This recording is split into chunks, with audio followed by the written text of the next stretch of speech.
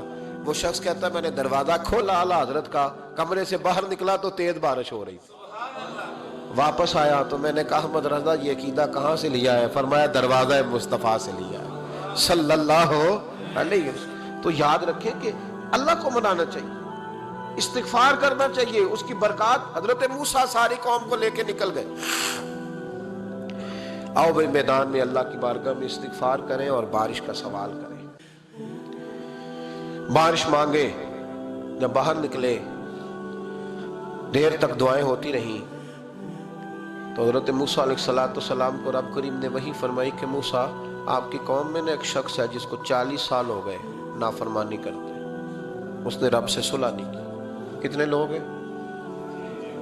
ایک، اور 40 سال سے وہ نافرمان ہے، اس کو مجمع سے نکال دو بارش ہو جائے گی۔ اگر ایک گناہگار کی وجہ سے بارش رک جاتی ہے اور جہاں دروازے کھلے ہوئے ہوں، جہاں تنہائیاں خوفناک ہوں، اور جہاں تباہی اتری ہوئی ہو، اور جہاں لوگ کروڑوں روپیہ مال ہڑپ کر گئے ہوں، اور جہاں علماء کو ہتھ کڑیاں لگا کے ٹھنڈی زمینوں پہ لٹا دیا جائے اور قوم کہہ رہی ہو اچھا ہوا اچھا ہوا، اور لوگ پھبتیاں اڑا رہے ہوں، مذاق کر رہے ہوں، تو پھر اس قوم پہ کس طرح کر کے فضل الہی۔ اور یہ مولوی کا معاملہ نہیں، یہ تو ممبر رسول کا معاملہ ہے۔ میرے مصطفیٰ نے یہ نہیں کہا پیر میرا وارث ہے، حضور نے فرمایا عالم میرے دین کے وارث ہے۔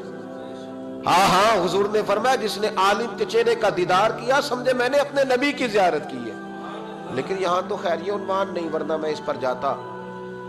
ہائے، تو کہا ایک بندہ ہے 40 سال سے اللہ کی نافرمانی کر رہا ہے، وہ اگر نکل جائے تو بارش ہو جائے گی۔ حضرت موسیٰ نے اعلان کر دیا بھی ایک شخص ہے، وہ اگر نکل جائے تو بارش ہو جائے گی۔ پتہ تو ہوتا ہے نا سب، مجھے بھی پتہ ہے کہ میں اندر سے کیسا ہوں، اور آپ کو بھی خبر تو ہوتی ہے نا جی۔ جب بات ہو رہی ہوتی ہے تو پھر پتہ تو چلتا ہے نا کہ بات کہاں جا کے سیٹ ہو رہی ہے، پتہ چلتا ہے نا۔ اسے بھی چل گیا پتہ، اب اندر ہی اندر رونے لگا۔ اور دیکھو امام رازی اور امام غزالی دونوں نے لکھا ہے کہ اس درد سے رویا، اس درد سے کہ ادھر والے کو بھی پتہ نہ چل جائے، مجمع کے اندر کھڑا ہے اور ادھر والے کو بھی استغفار، دیکھو ادھر والے کو پتہ نہ چل جائے اور ادھر والے کو بھی کہیں ہجوم میں غم میں بھی توہین نے ضبط غم نہ ہوئی۔ ہم اس احتیاط سے روئے کہ آنکھ نم نہ ہوئی، ہجوم میں غم میں بھی توہین نے ضبط غم نہ ہوئی۔ ہم اس احتیاط سے روئے کہ آنکھ نم نہ ہوئی، روئے بھی پر کسی کو آنسو نہیں دیکھنے دیے۔ اب اس درد سے کہتا ہے اللہ تو تو معاف کرنے والا ہے نا، تو تو معاف کرتا ہے، پردہ پوشی کرتا ہے، اور مالک اگر لوگوں کو پتہ چل گیا تو میرے تو بچوں کا بھی جینا حرام کر دے گا، یا اللہ میری تو آنے والی نسل بھی تڑپ کے وقت گزارے گی۔ مالک تو معاف کر دیا کرتا ہے، لوگ نہیں معاف کرتے، اے اللہ یہ میری خوبیاں بھول جائیں گے، میری خامیوں پر بات، مالک میں یہ ذلت نہیں برداشت کر سکتا، فضل فرما۔ حضرت موسیٰ نے دوبارہ اعلان کیا نکلتے ہو کہ نہیں نکلتے؟ پھر تڑپا خدا بندہ مجھے بے آبرو نہ کر، یہ ذلت اور رسوائیاں یہ نہیں برداشت ہوتی، اللہ درگزر۔ حضرت موسیٰ نے تیسرا اعلان کیا نکلتا ہے یا میں پھر اس کا نام لوں، اللہ سے پوچھ کے نام لوں اس کا، بتاؤ کون ہے؟ اب تو تڑپ گیا، کہنے لگا مالک میں تیری بارگاہ میں استغفار کرتا ہوں، آئندہ نہیں کرتا، آئندہ نہیں کرتا۔ یہ لفظ ادا کیے، بندہ کوئی بھی نہیں نکلا، رب کریم نے بارش عطا کر دی، تیز بارش جب برسی نا، تیز بارش، لوگ تو مین دیکھ کے دوڑ گئے۔ تو حضرت موسیٰ کہنے لگا یا اللہ مجھے بھی تو بتا، تو نے کہا تھا کہ جب تک بندہ نہیں نکلتا بارش نہیں ہوگی، تو نکلا کوئی بھی نہیں، بارش ہو گئی، ماجرا کیا ہے؟ تو رب کریم نے فرمایا موسیٰ بس اس نے مجھ سے صلح کر لی، اس نے مجھ سے صلح کر لی۔ اور امام غزالی نے لفظ لکھے، حضرت موسیٰ نے پوچھا، حالانکہ اللہ اپنے نبیوں کو غیب کے خزانے دیتا ہے، پوچھا کہ اے اللہ مجھے اس کا نام بتا دے۔ تو رب کریم نے فرمایا موسیٰ جب گناہگار تھا تب نہیں کسی کو بتایا، جب پاپی تھا تب نہیں بتایا، جب مجرم تھا تب نہیں بتایا، اب کیسے بتا دوں؟ فرمایا اس کی میری صلح ہو گئی ہے، اور فرمایا جو بارش نہیں نہ ہو رہی تھی وہ بھی اس کی وجہ سے نہیں ہو رہی تھی، اب جو ہوئی ہے نا تو یہ بھی اسی کی وجہ سے ہوئی ہے۔ یہ بارش اب جو ہوئی ہے تو یہ اس گناہگار کے سبب سے اپنی راتیں اللہ کے ساتھ گزارے. مصلی پہ بیٹھے. میرے صاحب رحمۃ اللہ علیہ سے جب کوئی کہتا نا کہ بڑا پریشان ہوں تو کچھ بتائیں، تو فرماتے آج رات مصلی پہ بیٹھ کے اپنے رب سے بات کرنا، میں بھی بات کروں. بندوں کو دکھ بتانے سے عزت میں کمی آتی ہے، اور اگر اللہ کو بندہ اپنے دکھ بتائے تو اللہ عزتیں بڑھا دیتا ہے. ترمذی شریف کی حدیث ہے، نبی پاک علیہ السلام نے فرمایا اگر تو دنیا داروں کو دکھ بتائے گا تو اللہ تجھے غنی نہیں کرے گا، اور اگر تو اپنے رب کو بتائے گا تو اللہ بڑی جلدی تجھے دنیا سے بے نیاز کر دے. تجھے لوگوں کی ضرورت نہیں رہے گی. استغفار کرے، کثرت سے کرے، ذوق سے کرے، مصلی آباد رکھے. ہر شے دیکھو نا، جس طرح کھانے کی میز آباد رہتی ہے، بستر آباد رہتا ہے، ہمارے دیگر معاملات، اگر مصلی نہ آباد رہے تو روح بے چین رہتی ہے، طبیعت بے قرار رہتی ہے. انسان، میں نے دیکھا ہے بڑے بڑے سمجھدار لوگ پاگلوں جیسی زندگی گزار رہے ہیں، بولتے جا رہے ہیں، بولتے جا رہے ہیں، بولتے جا رہے ہیں، ایسے کسی کو کوئی خبر کہ 6 فون اٹھائے ہوئے ہیں، ایسے جیسے ڈسٹرب ہو گئے مینٹلی طور پر. وجہ کیا ہے کہ ان سے جان نہیں چھڑاتے. کبھی سارے موبائل بند کر کے نا، سارے بچے ہر چیز سائیڈ پہ کر کے مصلی پہ بھی آنا چاہیے. اور مالک تو بڑا ہی قریب ہے، اللہ تو بڑا ہی کنز المال کی حدیث سنا کے بعد سمیٹتا ہوں.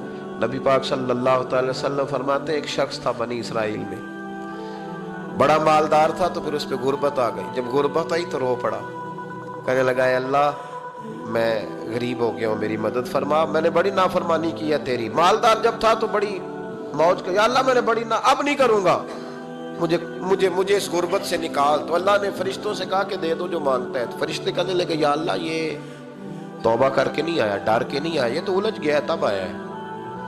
یہ تجھ سے ڈر کے ہوتا ہے نا ایسے کہ لوگ اللہ سے نہیں ڈرتے جتنا غربتوں سے معاذ اللہ ڈرتے. یا اللہ یہ تو وہ الجھ گیا تب آیا. تو اللہ نے فرمایا پتہ مجھے بھی ہے، لیکن آ تو گیا ہے نا، چلو دے دو. تو کہا یا اللہ اگر دے دیا تو دوبارہ نہیں آئے گا. فرمایا اس کا بھی مجھے پتہ ہے، تم دے دو. اسے دے دیا. جب دولت مل گئی نا تو کہنے لگا اوہو وہ تو میں نے اس طریقہ سے ہی استعمال کیا اس لیے کامیاب ہو گیا. پھر کچھ وقت گزرا تو پھر الجھ گیا، پھر قرضے چڑھ گئے، پھر سارے علاج کر. کہنے لگا یا اللہ اب نہیں کرتا، اب معاف کر دے. 70 دفعہ توبہ کی اور 70 دفعہ توڑی. حبیب کریم فرماتے ایک دن بستر پہ تھا، آسانی تھی، 70 دفعہ فرشتوں نے کہا یا اللہ یہ جھوٹا ہے، جھوٹ بولتا ہے، یہ تو غربت آئی ہے تو تیری بارگاہ میں آیا ورنہ کبھی نہ آتا. بیمار ہوا ہے تو آیا، اس کا تو بچہ بیمار ہوا ہے تو آیا ورنہ کبھی نہ آتا. 70 دفعہ توبہ توڑی. ایک دن رات کو بستر پہ لیٹا تھا، دولتیں بھی تھی، آسانیاں بھی تھی. دل میں خیال آیا میں کتنا جھوٹا ہوں، جب الجھ جاتا ہوں تو اس کے دروازے پہ جاتا ہوں اور وہ کتنا قریب ہے، مجھے خالی نہیں لوٹاتا. تڑپ اٹھا، آنسو نکل گئے، اٹھ کے مصلی پہ کھڑا ہوا تو رب کریم نے فرشتوں سے فرمایا کھول کے دیکھو دروازے، آج یہ غربت کی وجہ سے نہیں آیا، آج میرا بن کے آیا ہے.